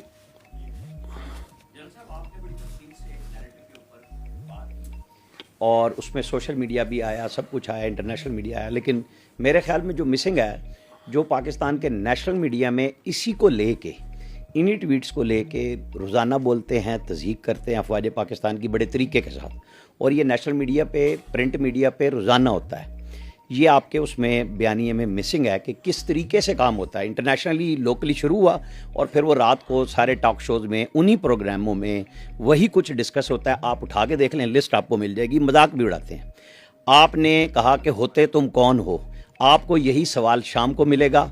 और जो लोग आप लोगों के यहाँ से पाकिस्तान से भागे, उन्हें निकाला अदालतों ने, उन्हें जिसने भी निकाला बड़ी सहूलत के साथ गए। उनके पीछे एक पहला हमें एक छोटा सा डॉक्यूमेंट नज़र आया कि कल मोहसिन नकवी साहब ने एक ब्रिटिश हाई कमीशन को, कमिश्नर को लेटर दिए हैं कि जी इनकी एक्स्ट्राडिशन होनी चाहिए। तो चाहे आप ये कहें कि ये काम हमारा नहीं है, लेकिन हम इसमें समझते हैं कि आपका हिस्सा होना चाहिए हुकूमत के साथ। आप भी एक इदारा हैं हुकूमत का। तो जब इतनी ज़्यादा अनारकी फैल रही है, लाकानूनियत फैल रही है, फ़ौज के ख़िलाफ़ ये सारा प्रोपेगेंडा हो रहा है, तो मरबूत कोशिश क्यों नहीं होती? जी, आपने अब नेशनल मीडिया की बात की, मैं आपका पर्दा रखना चाहता था, आपने खुद नहीं रखा। बिल्कुल, हमें आपके ख्याल में नज़र नहीं आ रहा कि नेशनल मीडिया में भी उस बयानिए को मखसूस हलकों से, मखसूस तरीके से क्यों चलाया जाता है, कैसे चलाया जाता है। उसके मेरे भाई वजह ये है कि हमने ना हर चीज़ पे सियासत को हावी कर दिया। हमने बयानिए पे भी सियासत हावी कर दी, जबकि आपका जो हमारा नेशनल मीडिया है, and you people are amazing, let me tell you, आपने साबित किया बयान मरसूस में, मार्के हक में, कि once you stand united you have the capability to take on even the very huge media prowess of the India. आपने टेक ऑन नहीं किया, आपने उसको मिट्टी में मिलाया या नहीं मिलाया। So you have that strength, लेकिन समहाउ आपने फैसला कर लिया है कि हमने सियासत को पूरा दिन डिस्कस करना है। आपके नज़दीक शाम 7 बजे से लेकर रात 11 बजे तक it is only politics and rhetoric that needs to be discussed. It is perhaps because of the TRPs, because of the editorial policy, we keep on engaging. जो आप बात कर रहे हैं, हम इंडिविजुअली भी इंगेज करते हैं। मैं कर रहा हूँ 3 साल से, हम आपके एडिटोरियल कंट्रोल जो करते हैं उनसे भी इंगेज करते हैं। हम तो ये बात कहते हैं, एंड दैट अगेन शोज कि ये जो बयानिया बनाया जाता है कि ये बड़ी ड्रैकोनियन किस्म की या फ्रीडम ऑफ एक्सप्रेशन कर्टेल करता है, अगर ये ऐसा होता तो जो आप कह रहे हैं ऐसा होता। वरना हमें तो एक ज़बान आती है जो दूसरी ज़बान है, क्या हम वो अप्लाई करते हैं? हम नहीं कहते, हम कहते हैं हम आपसे इंगेज करते हैं। We believe in engaging with the national media because we believe strongly कि आप भी मुल्क के उतने ही बेवतन है जितने हम हैं। कोई हमने ठेका नहीं लिया हुआ, हम सब ने मिलकर इस मुल्क का ठेका लिया हुआ है। हम सब बनियानुन मरसूस हैं। आपकी भी जिम्मेदारी बनती है कि आप ऑब्जेक्टिवली बात करें, सच को सच और सही गलत को गलत कहें। उन इश्यूज पे बात करें जो एक्चुअल इश्यूज हैं।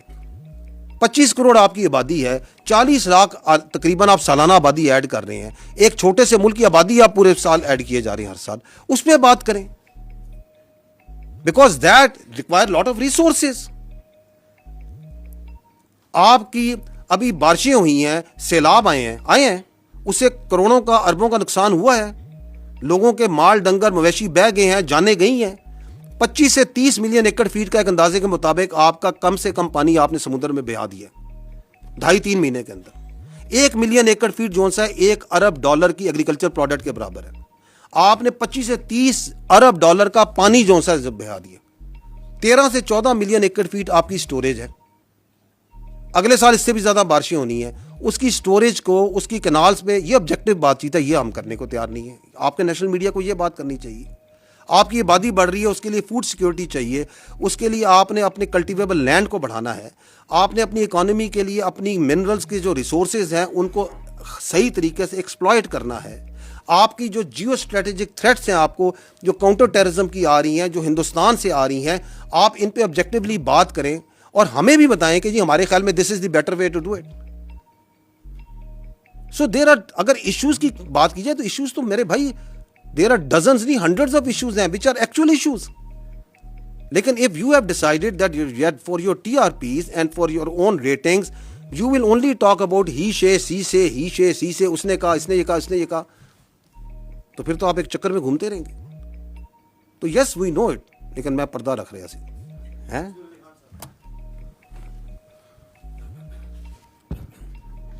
जैन साहब अस्सलाम वालेकुम। सबसे पहली बात तो है आपकी पूरी प्रेस कॉन्फ्रेंस में इमरान खान साहब का नाम ही मिसिंग था। पहले तो मैं मुझे ज़रा डिफिकल्टी हुई कि are you talking about Imran Khan, क्योंकि आपने पूरी प्रेस कॉन्फ्रेंस में उनका आई थिंक डिलिबरेटली नाम नहीं लिया आपने। दूसरी बात यह कि आपने उनको सिक्योरिटी थ्रेट भी करार दिया, आपने और भी अल्फाज उनके लिए कहे। लेकिन मैं पाकिस्तान की तारीख उठा के देखूँ तो फातिमा जिन्ना से लेके मोहतरमा बेनज़ीर भुट्टो साहिबा, जुल्फ़िकार अली भुट्टो, नवाज शरीफ, मरीम नवाज़, इन सबको कभी ना कभी किसी ना किसी मौके के ऊपर सिक्योरिटी थ्रेट, गद्दार और ये सारा कुछ कहा गया। आज से सिर्फ 7-8 साल पहले ही इसी जगह पे खड़े होके ऐसा बयानिया बिल्ड किया जाता था कि जिस शख्स को आज सबसे बड़ा सिक्योरिटी थ्रेट कहा जा रहा है शायद वही इस मुल्क के लिए सबसे ही बेहतर लीडर है। तो आपकी आज की इस प्रेस कॉन्फ्रेंस में या आज के इस बयानिया में हम किस तरह ये कह सकते हैं कि रियासत ने शायद अब ये फैसला कर लिया है कि जनाब नो मोर, या फिर आज से 5 साल के बाद या 8 साल के बाद history will repeat itself and से कि नहीं जी बैक इन 2025 वो जो प्रेस कॉन्फ्रेंस हुई थी वो गलत थी, is not a security threat. जी ठीक, थैंक यू। देखिए मैं थोड़ा सा अगर आप अलाउ करें I will beg to differ a little bit. I don't think कि अगर आप पाकिस्तान की तारीख को ऑब्जेक्टिवली देखें कि इतने वाज़े तरीके से कभी पाकिस्तान की फ़ौज ने किसी शख्स के बारे में ये बयानिया रखा हो इसी पोडियम पे। वो आप एक सिमिलैरिटीज़ नोशनली तो क्रिएट करते हैं कि हमने ये कहा, ये बातचीत हमने कभी नहीं किसी के बारे में की। And I think I am true once I say कि वो not so clearly explicitly giving examples, giving objective proof कि ये कर रहा है, ये कर रहा है, ये कर रहा है, ये कर रहा है। ठीक है, आपको यकीनन ये एहसास ज़रूर, और वो उसके अंदर आपके बहुत से जो उनसे हमारे साथी होते हैं वो शामिल होते हैं जो ये एहसास दिलवाते रहे कि जी शायद इस्टेब्लिशमेंट, जिसको आप फ़ौज को इस्टेब्लिशमेंट कहना बड़ा इंटरेस्टिंग वर्ड है, जिसको आप इस्तेमाल करते हैं कि शायद फ़ौज का झुकाव इधर है, फ़ौज का झुकाव इधर है, फ़ौज इधर कर रही है। So I don't think once you say कि इसी पोडियम में हम ये बातें करते रहे, हमने कभी ये बात नहीं की। We have come out very clearly because I think now there is a time that we need to, जो मैंने कहा ना, बेर नकल हमें बताना पड़ेगा कि ये जो बयानिया चला रहा है ये कौन है, और जो ये काम कर रहा है, आपने जो नाम लिए जिन लोगों के, उनमें से किसी ने ये काम नहीं किया। Nobody has done it. So you cannot draw similarities. हमें बहुत स्पेसिफिकली समझ के साथ इस चीज़ को समझना पड़ेगा, क्योंकि जब हम जनरलाइज करते हैं तो आप इस कौम के मुल्क को बताते हैं कि पहले भी ये कर दे रहे, आगे भी ये करेंगे। No, we have not done this before and we will not do it again. ठीक।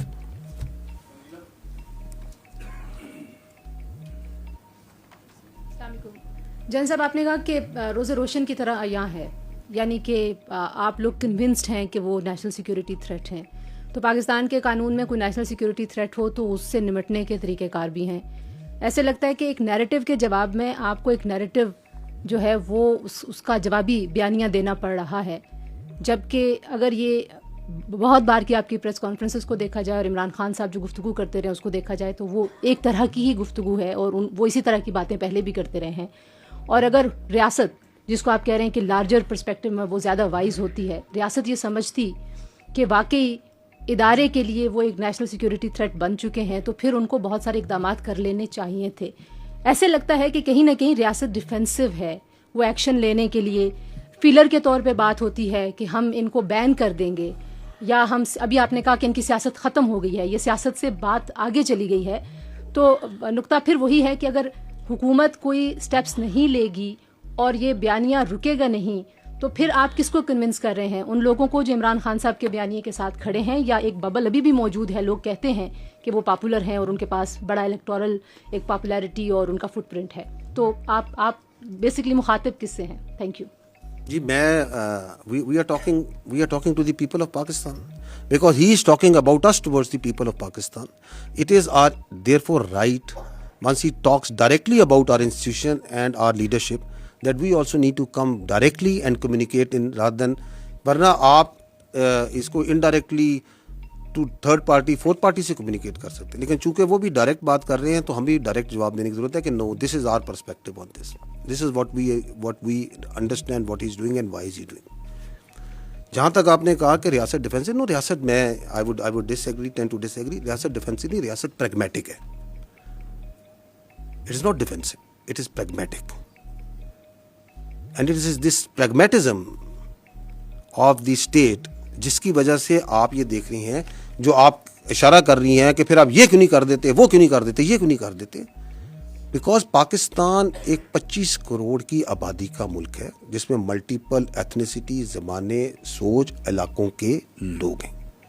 We believe that democracy and the parliamentary democracy system in this country that is prevalent as per the constitution is the best form of government, and that's the way this country should be run. उसमें governance को बेहतर करने की ज़रूरत है, उसको accountable बनाने की ज़रूरत है. बट दैट डजंट मीन कि अगर एक फ़र्द वाहिद ऐसा आ गया है जो कि अपनी ज़ात को जमहूरियत से बड़ा समझता है, रियासत से बड़ा समझता है, पाकिस्तान के मफादात से बनना समझता है, तो हम इस पूरे सिस्टम को क्वेश्चन कर दें. No, we should not. So we are being very pragmatic over here.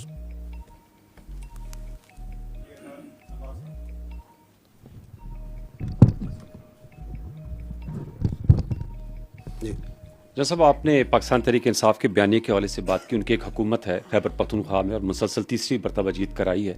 Unlike the history of Khyber Pakhtunkhwa, वहाँ एक टर्म अगर किसी जमात को मिला है तो नेक्स्ट टर्म नहीं मिलती. और उनके वज़ीर आला खैबर पख्तूनख्वा वो मीडिया पे बड़े मुतहरक भी हैं, और अभी बानी चेयरमैन पीटीआई इमरान खान साहब ने कहा कि वो फ्रंट फुट पे रहे, हम उनको सपोर्ट करेंगे. वो चाहे आपके दहशतगर्दी के खिलाफ इंटेलिजेंस बेस्ड ऑपरेशन है, उसके बारे में उनको तहफ़्फ़ुज़ात हैं. वो कहते हैं इसमें कोलैटरल डैमेज होता है, अवाम और फ़ौज के दरमियान खलीज पैदा होती है, और एक गुस्सा जो है वो जन्म लेता है, और फिर हमें उसकी रौत जो है फेस करनी पड़ती है, क्योंकि हम वहाँ से खैबर से मुंतखब होकर आए. वही जज्बात इकबाल अफरीदी साहब भी कहते हैं. मैं ये आपसे जानना चाहूँगा कि ये बताइएगा कि उनके जमात के नुमाइंदे को जब मदऊ करते हैं, वो कहते हैं हमारी राय को शामिल किया जाए कि इसके मुस्तकिल पायदार अमन के लिए बातचीत की. अभी आपने बात की कि कोई अपीजमेंट की पॉलिसी नहीं होगी. उनका कहना है कि रस्म रिवाज को समझते हैं. आपने पिछली ब्रीफिंग में कहा था कि 29 ट्राइब जो हैं वो सरहद के आर पर रहते हैं, तो बहुत से उनमें से इस वक्त मेंबरान सूबाई असम्बली हैं. खैबर पख्तूनख्वा की मुख्तलिफ जमातों की एक कॉन्फ्रेंस भी हुई खैबर पख्तूनख्वा असम्बली में, उन्होंने भी बातचीत की, रेजोल्यूशन पास की. सवाल मेरा ये कि क्या उनकी राय को शामिल किया जाना चाहिए ताकि इसका मुस्तकिल और पायदार अमन कायम हो सके, और जो अवाम और अफवाज के दरमियान जो वो बात करते हैं दूरियों की, उस तासुर को ज़ाइल किया जाए कोलैटरल डैमेज की सूरत में. या जैसे हसन अयूब साहब ने कहा कि उन्होंने कहा कि जी कुत्ते जो हैं वो मस्जिदों में उन्हें रखे जाते हैं. देखिए, पहली बात तो ये है कि ये जो आप कह रहे हैं ना कि वो कहते हैं कि बातचीत करें, जिरगा करें, बातचीत कर लें. पाकिस्तान की रियासत ने कब बातचीत से इनकार किया? मैं आपके सामने फैक्ट्स एंड फिगर्स में बात करें कि बयानिया बनाना एक और चीज़ होती है, लेकिन ऑब्जेक्टिवली, रैशनली अगर सोचा जाए तो आपके सामने फिगर रखा देता हूँ कि 2021 से जो अफगान तालिबान की गवर्नमेंट है, उससे we are talking repeatedly, we are talking. Even now आपने दोहा में, इस्तांबुल में बातचीत की या नहीं की? थर्ड पार्टी, जब डायरेक्ट बातचीत से मसला नहीं होता, थर्ड पार्टी मेडिएशन के जरिए बातचीत की. तो what is the problem here? हमारा उनसे एक पॉइंट ऑफ डिपार्चर है. I think that point of departure is that we will not talk with the terrorist. हम फितना ख्वारे से बात नहीं करेंगे.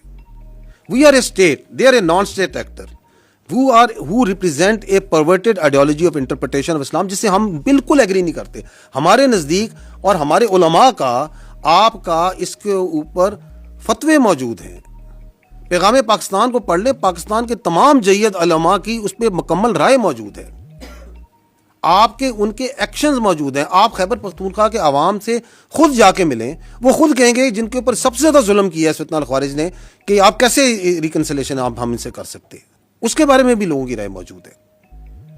तो हम कहते हैं कि चूंकि इसके पीछे जो अबेटिंग स्टेट है विच इज जो अफगानिस्तान की अफगान तालिबान रजीम है, उससे हम बात करेंगे, but will not talk with the terrorist.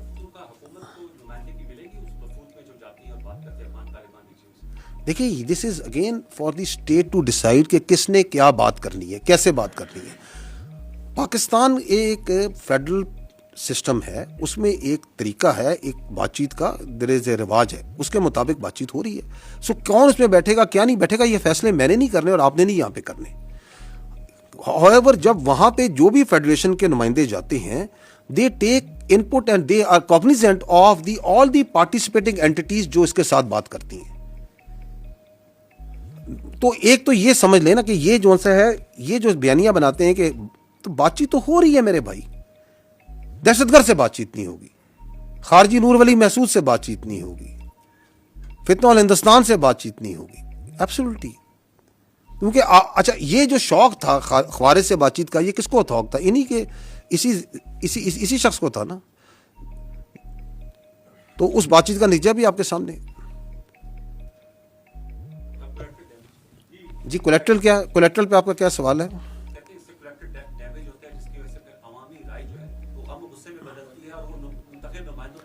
जी, मैं पहले भी इस पे अर्ज कर चुका हूँ, पेशावर में सवाल हुआ था, हमारी एक बहन ने किया था, सहाफ़ी ने, और मैंने उससे जवाब दिया था। Because I can not change the facts, it's the same answer that I will give you again. एक शख्स जो सा है वो सहूलतकारी करता है दहशतगर्द की, अपने घर में एक्सप्लोसिव्स रखता है, उनको जगह देता है, उसकी जगह में व्हीकल बॉर्न आईडी बनती है, वहां से वो सैली आउट करते हैं और आपके इलाकों में जाके फौज को, एफसी को, पुलिस को, सिविलियंस को शहीद करते हैं। आप उसके क्या करेंगे? आइन कानून बता दें, अबेटमेंट टू क्राइम का कानून भी आप पढ़ लें, एंड तो उसके ऊपर अगर आप एक्शन करते हैं तो आप उसको फिर जस्टिफाई करें कि एक्शन को पॉलिटिकली कि ये कोलैटरल डैमेज है। कौन सा कोलैटरल डैमेज है? दी आर्मी, आपकी फौज, आपकी लॉ इन्फोर्समेंट, भाई कोई कोलैटरल डैमेज नहीं करती। हमने over a period of time we have, हम आप वर्ड भी इस्तेमाल करते हैं, it is the IBO, intelligence based operations. We are not going gun blazing into the areas and trying to take out everyone, we don't do that. हम अपने मुल्क में जंग लड़ रहे हैं। ये कोलैटरल डैमेज वहां होता है जहां काबज अफवाज होती हैं। We are being very careful, और उसकी वजह से हम नुकसान भी उठाते हैं, अपना नुकसान जरूर उठाते हैं हम उसकी वजह से। उसकी वजह से उनको डिले भी होता है, उसकी वजह से उनको भागने के मौके ही मिलते हैं, because we are trying to be very careful. Distinction जो नहीं रख रहा वो दहशतगर्द है जिसको वो प्रमोट प्रोटेक्ट कर रहे हैं इस तरह के नोशंस देके। वो तो डिस्टिंक्शन नहीं रख रहा कि ये सिविलियन का घर है, इसकी आबादी में बैठ के मैं दहशतगर्दी कर रहा हूँ, यहाँ पे बैठ के मैं जो सा हूँ बम तैयार कर रहा हूँ, सुसाइड जैकेट्स रखी हुई हैं। वो तो ये भी डिस्टिंक्शन नहीं कर रहा कि मैं मस्जिद में बैठ के दहशतगर्दी की फैसिलिटेशन कर रहा हूँ। देयर आर डजन्स नहीं ऑफ एग्जाम्पल्स खैबर पख्तूनख्वा में जहाँ मसाजिद को इस्तेमाल किया जा रहा है। वो तो कोई डिस्टिंक्शन नहीं रख रहा। वो तो जो क्वाड कॉप्टर्स हैं जो सिविल में अवेलेबल होते हैं, उनको लेके उन पे मोटर लगा के, उन पे बम लगा के, वो तो कोई डिस्टिंक्शन नहीं कर रहा। वो तो लोगों को ही मार रहा है, वो तो किडनैपिंग फॉर रैंसम भी कर रहा है। जो उसके साथ जो सा है उसको पनाह नहीं देता, उसको साथ नहीं देता, उसको वो फैसिलिटेटर करके उसको भी मार देता है। उसमें तो आप बोलते नहीं है। तो मैं आपसे ये तो अर्ज कर रहा हूं कि ये जो 14 नुकात जो दहशतगर्दी के जो एग्रीड हैं, बदकिस्मती से ये नहीं कि ये सिर्फ काम नहीं कर रहे, ये इसके अगेंस्ट काम भी कर रहे हैं बाय गिविंग सच फॉल्स किस्म notions of collateral damage, by trying to confuse the people, by trying to create wedges. That's it.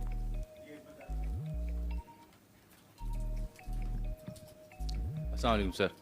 मेरा सर सवाल एक अस्करी नोयत का और एक निस्बतन नीम अस्करी नोयत का है। ताख़ीर और उसमें फिर तरदीद और फिर वजाहत, ये नोटिफिकेशन से जुड़ा जो मामला था, उसकी वजह से क़यास रई ने जन्म लिया।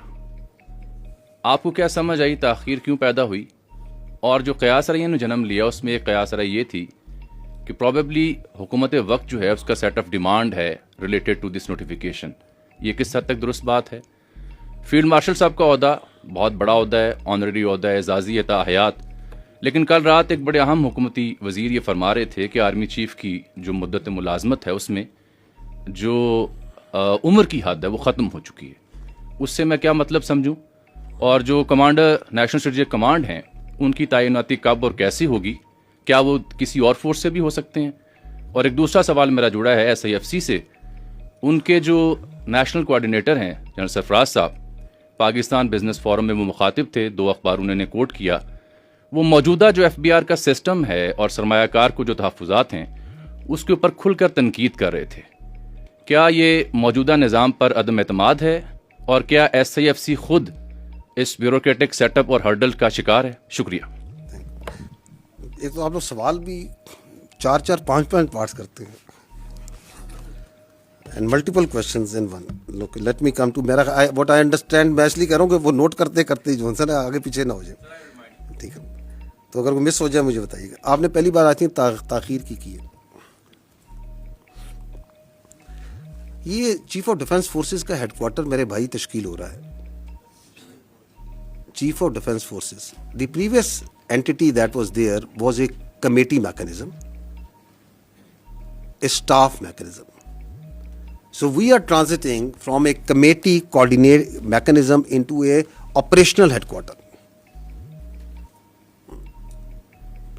So if you are going to do that, it's going to require a lot of things that needs to be done in place, lot of terms of references जिनको आपने तयन करना है, उसके लिए डेलिब्रेशन की मेरे भाई रिक्वायर्ड है। अनफॉर्चुनेटली पाकिस्तान की जो फौज है ना वो मीडिया और सोशल मीडिया के विम्स पे नहीं चलती। We are a professional army, we are a professional arm forces and we do the things and we try to do the things right the first time, ठीक है? जो आपने बात की नेशनल सिक्योरिटी फोर्स कमांडर की, national strategic force command जो बन रही है इसके कमांडर की, उसमें आपका सवाल क्या था?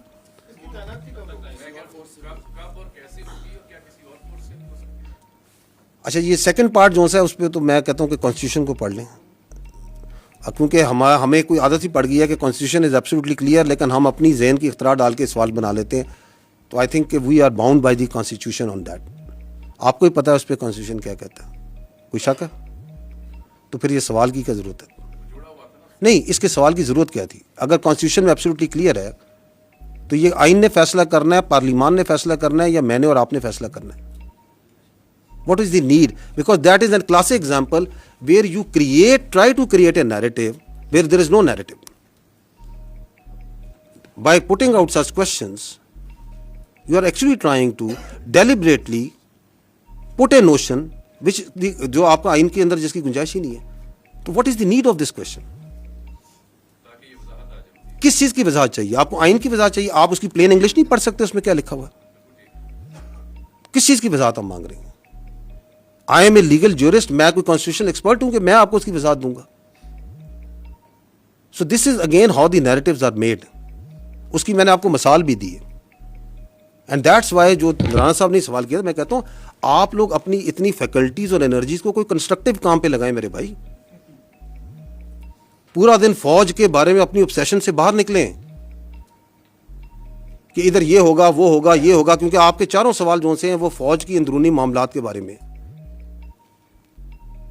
Pakistan has lot more to offer to our media and competent journalist like you and you can do wonders अगर आप थोड़ी सी तवज्जो वहां पे भी दे दें, क्योंकि वो पाकिस्तान के अवाम के एक्चुअल इश्यूज हैं। Let not army be discussed कि शाम को 7 बजे से लेकर 8 बजे तक, 9 बजे तक, 10-11 बजे तक फौज और फौज के मामला डिस्कस करते रहे। तो वो कब होगी? जब जरूरी होगी वो करती जाएगी। नहीं, आगे एक और भी आपका सवाल था NCSIFC पे। देखिए, पॉइंट ये है कि पाकिस्तान की जो इकॉनमी है उसकी सहूलत के लिए ये हुकूमत वक्त ने ये SIFC का अदारा बनाया and they requested because of technical and administrative capabilities that the army has to provide certain support to it. But the economy and all questions and all explanations thereto related, I would request humbly that you please refer to the correct quarters, जो इस पे competent है बात करने के लिए. I am not competent to do that.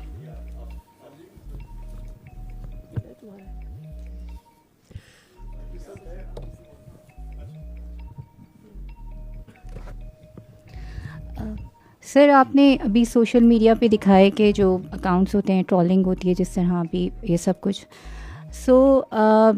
बयानिए की बात हो रही है जहाँ तक, तो सिवाय उस शख्स के जिसकी आप बात कर रहे हैं बार बार, उन्हीं की पार्टी के इंफॉर्मेशन डिपार्टमेंट से और उन्हीं की पार्टी के इंफॉर्मेशन सेक्रेटरी जो हैं वो गुज़श्ता 2 हफ्तों से टॉक शोज़ में आकर और मुख्तलिफ़ जगहों पे वो ये कह रहे हैं कि ये जो सोशल मीडिया अकाउंट बाहर से ऑपरेट हो रहे हैं इससे हमारा कोई ताल्लुक़ नहीं है.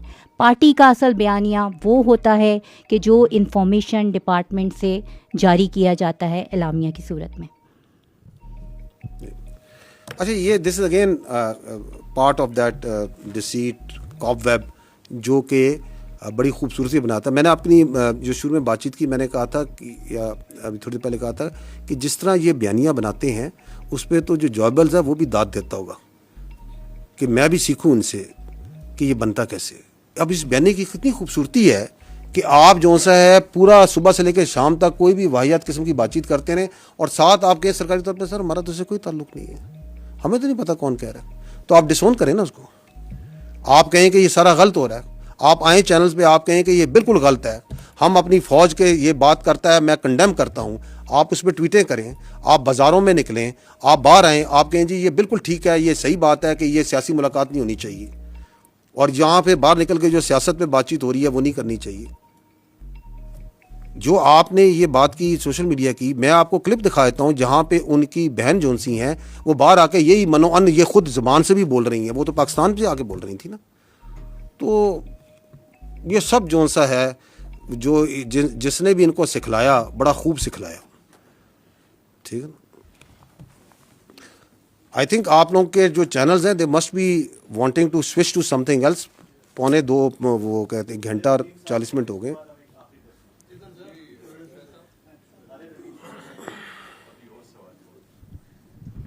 जन साहब, लॉ का प्रिंसिपल है कि punishment is the strongest deterrence against crime. 9 मई को तकरीबन 2.5 साल हो गए हैं और अभी तक सिर्फ कुछ लोगों को एक दफ़ा जो है हमने सज़ा की बात सुनी, उसके अलावा कुछ नहीं. और ये बात भी लॉ ही हमें बताता है कि अबैटर जो है वो ऑपरेटर से ज़्यादा बड़ा मुजरिम होता है.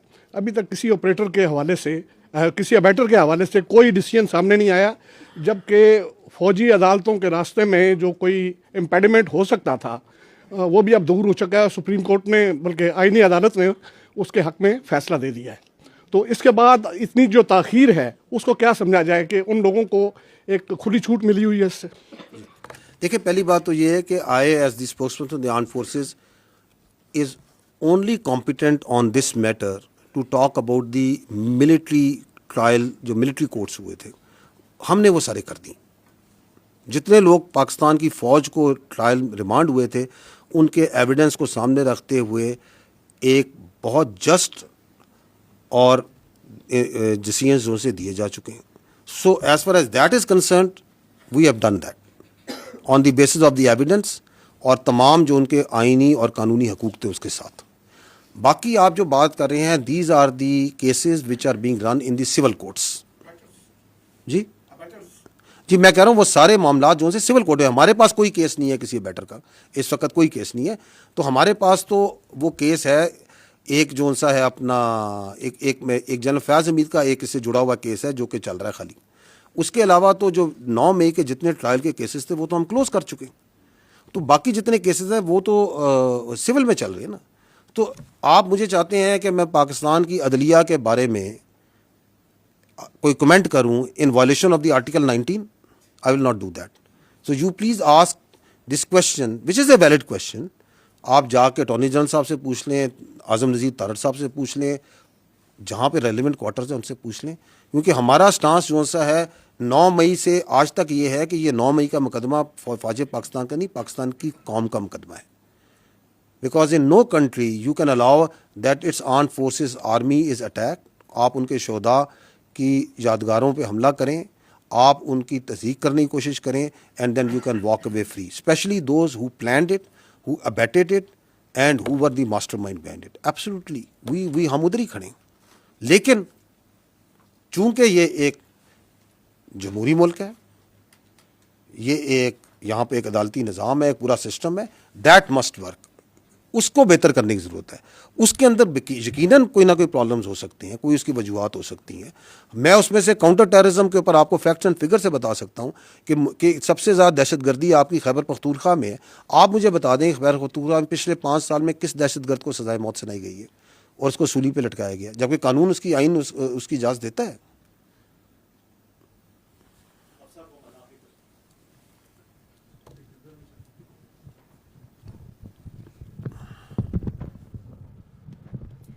अस्सलाम वालेकुम, थैंक यू. पहले हमारे कॉलीग्स ये पूछ चुके हैं, लेकिन मैं चाहूँगी कि आप एक फ़ाइनल कमेंट इस पर ज़रूर करें. एंटी स्टेट की इस्तेलाह पाकिस्तान में बहुत मिसयूज़ हो चुकी है माजी में. आपने कहा कि इस नौयत का रिस्पांस जैसा आज आपने दिया ऐसा नहीं ऑफिशियली दिया गया, लेकिन जब नवाज शरीफ ने उस वक्त के DGI का नाम लिया था तो वो भी एंटी स्टेट कहलाए थे. सो आज जो आपने बात की इसमें 3 लफ्ज़, ये हमारे लिए बड़े सख्त अल्फाज हैं और बड़ी अहम बात है कि ये नेशनल सिक्योरिटी थ्रेट हैं, एंटी स्टेट हैं, and they are playing in the hands of Delhi.